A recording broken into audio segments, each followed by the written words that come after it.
Bonjour, j'espère que vous allez bien. Aujourd'hui on se retrouve pour une nouvelle vidéo, notamment une nouvelle vidéo pour la nouvelle année. Donc ça y est, on est en 2020. Également aujourd'hui on est donc le 6 janvier, je tourne enfin cette vidéo. Et c'est donc un pour ou contre que mes abonnés donc sur Instagram. Donc, je mets en bas le nom de mon Instagram si vous voulez nous suivre. Je fais des petits sondages de temps en temps, enfin je suis plus active là-dessus, donc n'hésitez pas à nous suivre. Et donc aujourd'hui on se retrouve pour 12 questions que vous m'avez posées. Donc sur ce, c'est parti. Et avant de commencer cette vidéo, donc pour le pour ou contre, tout simplement, je voulais juste vous préciser, je vais peut-être pas sortir une vidéo par semaine, ça sera peut-être une vidéo tous les 15 jours. Tout dépendra du contenu que j'aurai à vous proposer, tout simplement. Car j'aimerais bien passer plus sur des vidéos plus avec de la bonne qualité que de la quantité. Je pense que vous pourrez comprendre mon choix et je pense que c'est même plus agréable pour vous de voir une belle vidéo que plutôt des vidéos un peu bâclées.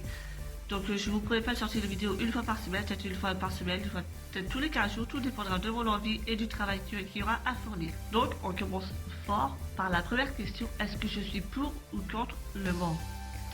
Alors je suis ni pour ni contre, je préfère un mort bien utilisé qu'une enlazure mal utilisée tout simplement. Par contre, en revanche, je suis contre les morts qui sont hyper dures, donc celles, les bauchés, enfin les morts de bride. Alors, 2 morts pour une bride, ça par contre, je suis contre. Je suis désolée, mais je suis contre. Je préfère donc un simple mort, ou à la rigueur un PSOA. Mais je préfère une main douce avec un mort qu'une main dure avec une enlazure, cela n'est pas possible.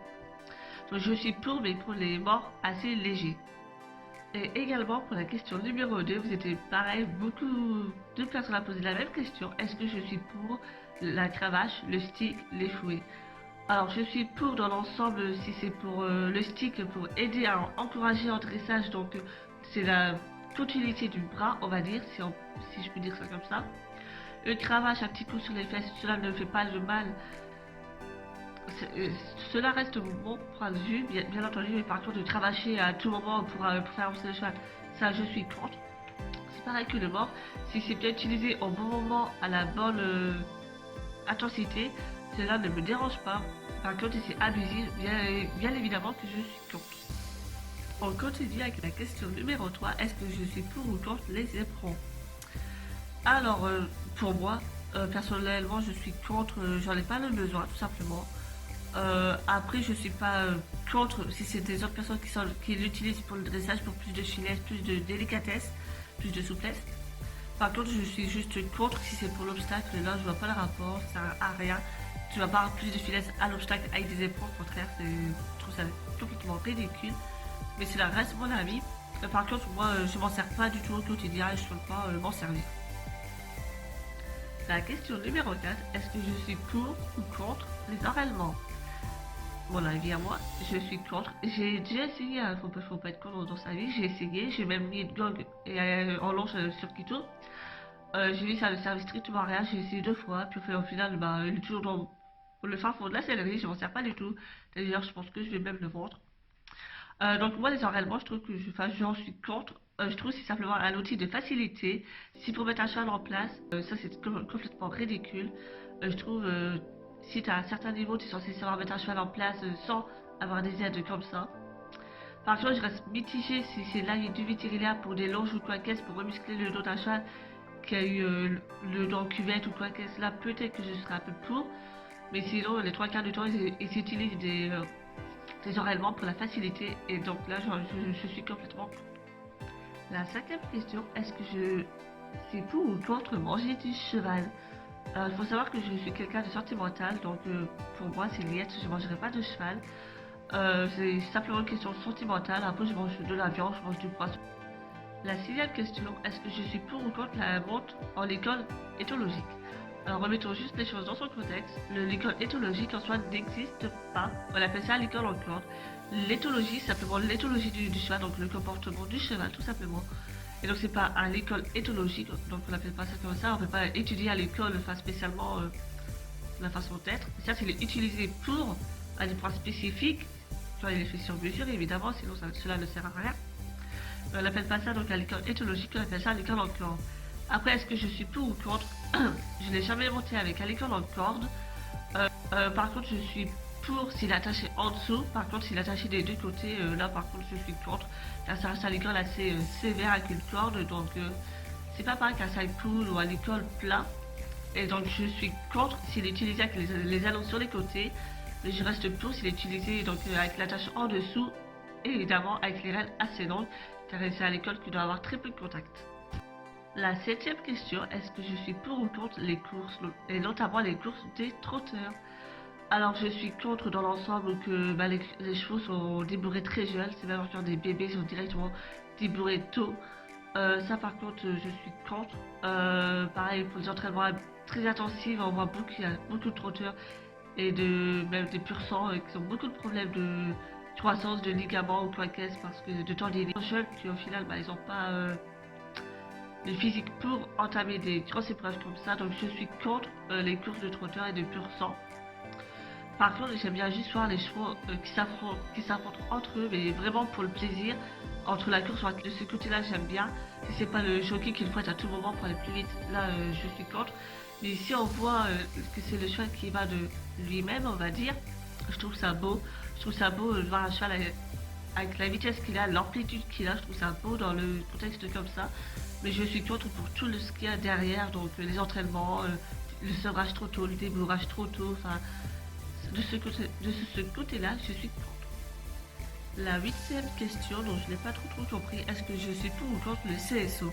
Donc, je pense que tu parles du CSO donc en grande épreuve, donc je suis pour, comme j'ai dit avec la question précédente, je trouve beau de voir la puissance des chevaux. Par contre, je suis contre ces pouvoirs, les entraînements trop intensifs, les hauteurs qui après bousillent les membres des chevaux, le dos qui est en cuvette. De ce côté-là, je suis contre.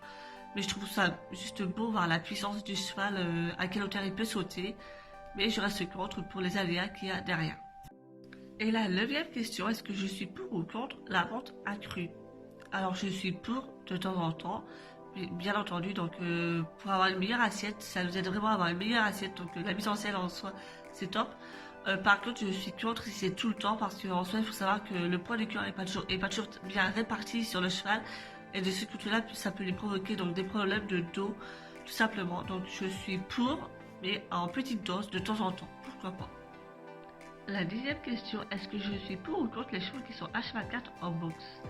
Alors je suis littéralement contre, j'ai horreur de ça, donc on va prendre l'exemple des chevaux de club qui sont H24 en boxe, sauf le seul moment qu'ils sortent c'est pour être montés et pour aller travailler. Donc de ce contexte-là, je suis complètement contre. Je trouve qu'un cheval n'est pas fait pour être enfermé entre 4 murs toute la journée, tout simplement. Par contre, je suis pour si c'est une convalescence d'un cheval pour qu'il aille mieux par la suite, dans ces moments-là, ok. Ou bien alors si c'est pour des chevaux qui dorment que la nuit et la journée sont pas dans le cours, pris avec des copains qui jouent ensemble, qui se déglodissent, tout ça, là je suis pour si c'est simplement que la nuit. Par contre si c'est H24 tout le temps, là c'est clair et net, je suis contre. La question 11 regroupe un peu la question 7, est-ce que je suis pour ou contre les courses? Donc là on avait abordé la question 7 avec les trotteurs, mais c'est pareil pour les pur sang. Je suis contre par rapport au sevrage qui est trop tôt, le débourrage qui est trop tôt, qui est mal fait d'ailleurs. Beaucoup qui sont mal faits même. Ensuite le stress des chevaux, le travail qui leur est fourni à leur âge alors qu'ils sont simplement des bébés encore, là je suis complètement. Et la deuxième et dernière question, est-ce que je suis pour ou contre les chevaux qui vivent H24 au pré? Bien entendu je suis pour à 100%, mais à quelques conditions, que le cheval ne soit pas tout seul. Il faut savoir que le cheval est un animal grégaire, donc il est obligé de vivre avec plusieurs équidés, donc même un ou même plusieurs équidés. Ensuite, il faut savoir qu'il faut un abri pour le cheval, donc que ce soit artificiel ou en dur. Il faut que le cheval puisse s'abriter en cas de tempête, de froid ou quoi qu'est-ce. Ça, c'est essentiel. Qu'il ait donc à manger à volonté, que ce soit de l'herbe, du foin ou quoi qu'est-ce. Il faut toujours que le cheval ait à manger à disposition, de l'eau, bien entendu. Et également la distance pour le nombre de chevaux qu'il y aura dedans. Si tout cela est respecté, bien entendu, je suis pour. Je trouve ça tellement beau, les chevaux qui sont dans des prés à faire les andouilles, à galoper dans tous les sens, à manger, à profiter de leur vraie vie en fait, tout simplement. Il faut savoir que de base un cheval vit dehors. Voilà. Donc oui, je suis 100% pour les chevaux qui vivent dehors. Et voilà, c'est donc bientôt la fin de cette vidéo. J'espère que ça vous a plu. N'hésitez pas d'abord à vous abonner à ma chaîne, à activer la petite cloche pour suivre toutes mes aventures et toutes mes vidéos qui sont sorties donc en avant-première ou quoi qu'est-ce.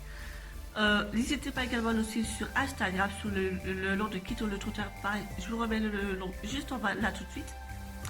N'hésitez pas à nous suivre tout partout, à partager la vidéo, à commenter. Également, si vous voulez à participer à cette vidéo, je vous mettrai pareil donc les 12 questions qu'il y a donc en barre de description. Si vous voulez y participer, ça ferait également plaisir, n'hésitez pas. Et donc maintenant c'est bon, la vidéo elle est terminée, donc juste n'hésitez pas à vous abonner. Puis moi je vous dis à très bientôt pour une prochaine vidéo. Sur ce, bye bye.